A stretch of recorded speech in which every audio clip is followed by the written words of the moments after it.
Assalamualaikum warahmatullahi wabarakatuh.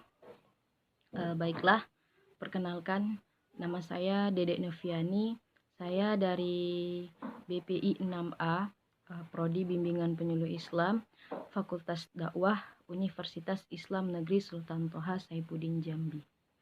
Baiklah kawan-kawan sekalian, pada kesempatan kali ini saya akan membahas mengenai suatu keadaan yang sekarang sedang kita alami, di mana pada saat ini kita mengalami suatu keadaan atau kita digemparkan oleh suatu keadaan atau bisa dikatakan sebuah cobaan, di mana itu menyebabkan banyaknya kematian, yaitu COVID-19 atau coronavirus disease. Perihal ini sebenarnya sudah lama adanya, berkisar pada tahun 1960-an itu sudah ada yang namanya virus ini sudah ada. Namun sifatnya itu berubah-ubah dari virus flu burung, jadi MERS, jadi SARS, dan lain sebagainya itu berubah-ubah.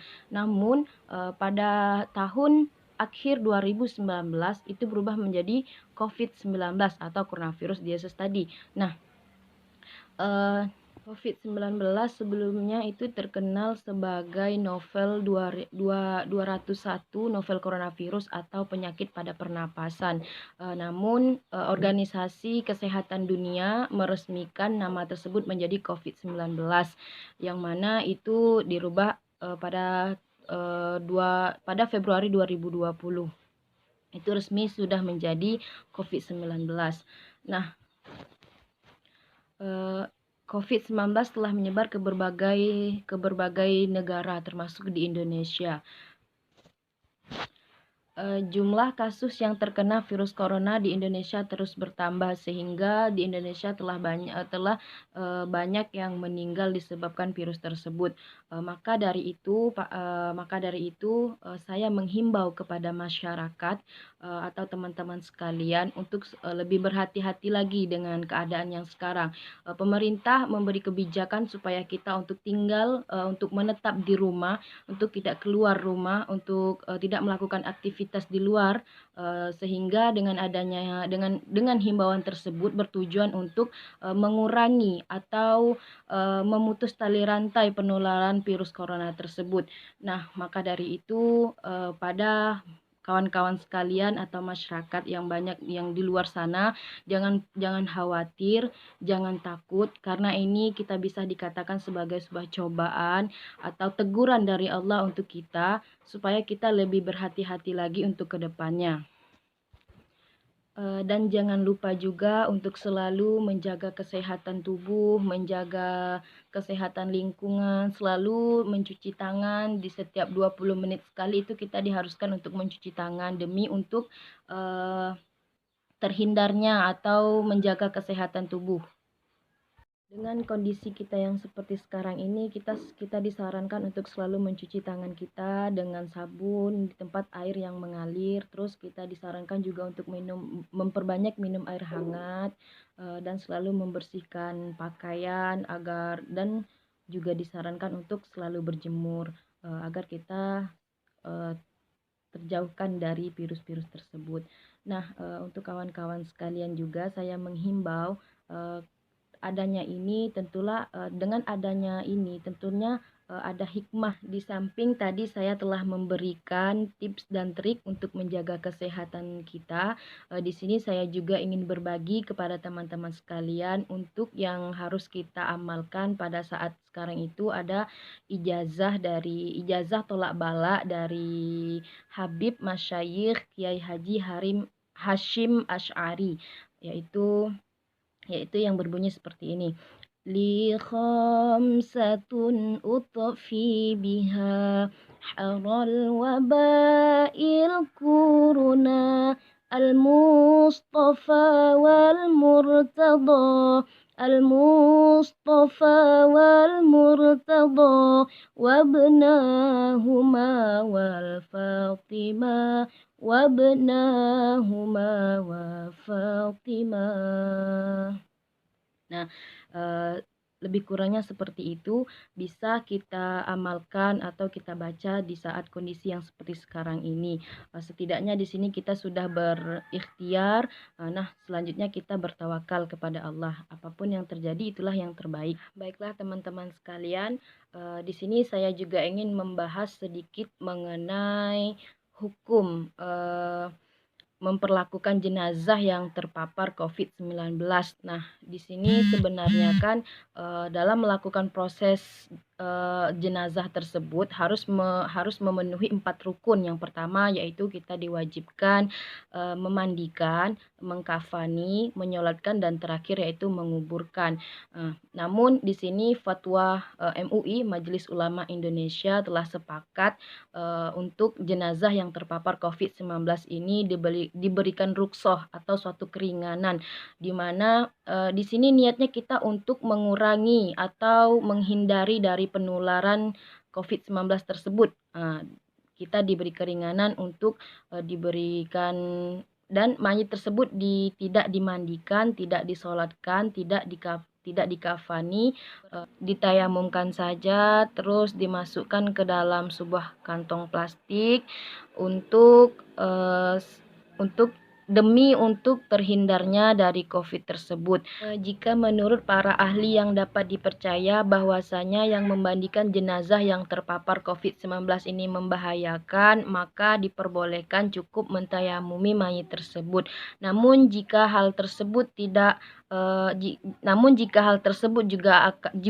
akan dapat membahayakan, sangat diperbolehkan juga untuk langsung disolatkan dan dimakamkan dengan keadaan darurat, karena kan keadaannya darurat. Di sini Rasulullah Shallallahu Alaihi Wasallam pernah bersabda, la dororo wala diror, janganlah kamu membahayakan dirimu dan membahayakan orang lain.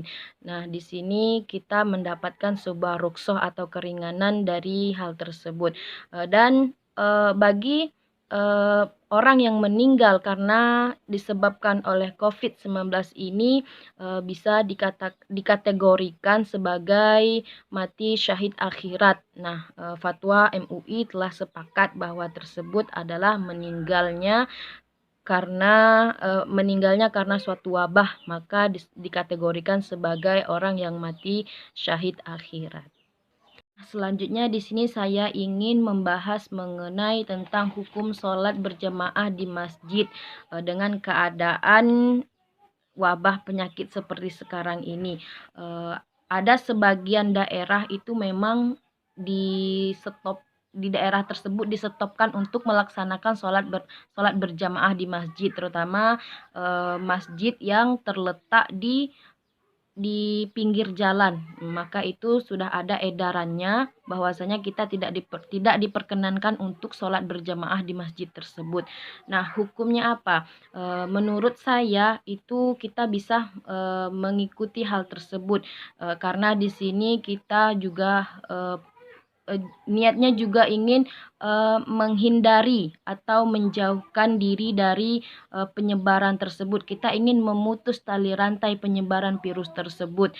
Di sini menurut saya boleh dan baiknya untuk sementara waktu kita kurangi atau kita hentikan yang namanya berkerumun, berkumpul di tempat-tempat yang ramai, dikarenakan ini juga untuk kebaikan kita bersama. Karena fikih itu kajiannya itu sesuai dengan suatu keadaan yang terjadi. Maka menurut saya kita sholat di rumah saja terlebih dahulu, karena niatnya kita bukan apa-apa, cuma saja ingin untuk kebaikan bersama tadi.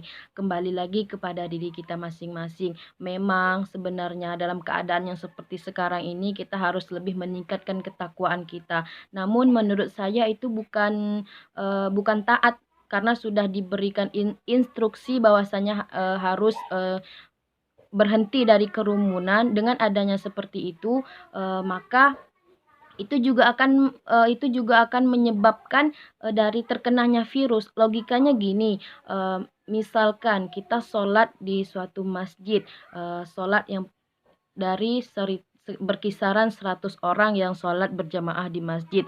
Di antara 100 jamaah yang baru untuk ke masjid tadi ada 2 atau 3 orang yang terkena.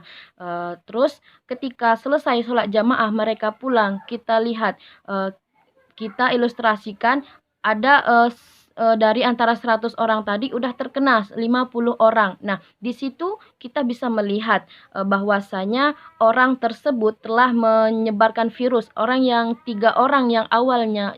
Dari 3 orang yang awalnya terkena virus tersebut, ketika pulang yang 47 orang tadi ikut terkena virus disebabkan oleh 3 orang tadi. Nah, bukannya kita di situ taat, malah kita jahat karena kita telah, memberi penyebaran kepada orang lain. Nah, maka dari itu bukan maksud saya untuk, menentang atau apalah namanya. Di sini, saya menghimbau dan saya memberitahukan, bahwasanya, dan lebih tepatnya saya mengajak kepada teman-teman sekalian, untuk tetap tinggal di rumah, tetap stay di rumah, perbanyak beribadah kepada Allah. Meskipun kita tidak sholat berjamaah di masjid, kita juga tetap bisa untuk sholat berjamaah di rumah. Menurut saya seperti itu. Di sini kan kondisinya ya darurat. Darurat itu, daripada membahayakan orang lain, lebih baik kita tinggal saja dulu di rumah. Semoga kita berdoa saja, semoga wabah ini cepat berlangsung, semoga, secepatnya kita bisa kembali beraktivitas seperti biasanya. Dan di sini juga saya ingin memberitahukan bahwasanya setiap segala sesuatu yang terjadi itu tentulah ada hikmah dan ada tujuan. Salah satu hikmah yang dari Allah yang kita rasakan sekarang ini yaitu kita bisa bersama-sama berkumpul di rumah bersama keluarga, dan kita tingkatkan keimanan kita bersama-sama dengan keluarga. Dan salah satu yang sangat penting ini adalah merupakan suatu peringatan sebelum dunia ini berakhir atau kiamat. Nah, maka dari itu teman-teman sekalian, teruslah kalian untuk berada di rumah sampai benar-benar keadaan kondisi di luar sana membaik. Kita sama-sama berdoa semoga wabah ini cepat berakhir dan kita bisa menghirup udara Ramadan seperti biasanya. Mungkin hanya ini yang dapat saya sampaikan, lebih dan kurangnya saya mohon maaf. Semoga apa yang telah saya berikan dari awal sampai akhir, itu bisa diambil. Mohon maaf jika banyak kesalahan intinya dalam penyampaian yang berkaitan dengan agama, saya mohon maaf karena inilah saya, itu kekurangan dari saya, apapun itu semuanya terakhir dari saya. Dan kesempurnaan dan kebenaran itu datangnya dari Allah. Akhiru kalam. Wallahul muwaffiq ila aqwamit thoriq. Wassalamualaikum warahmatullahi wabarakatuh.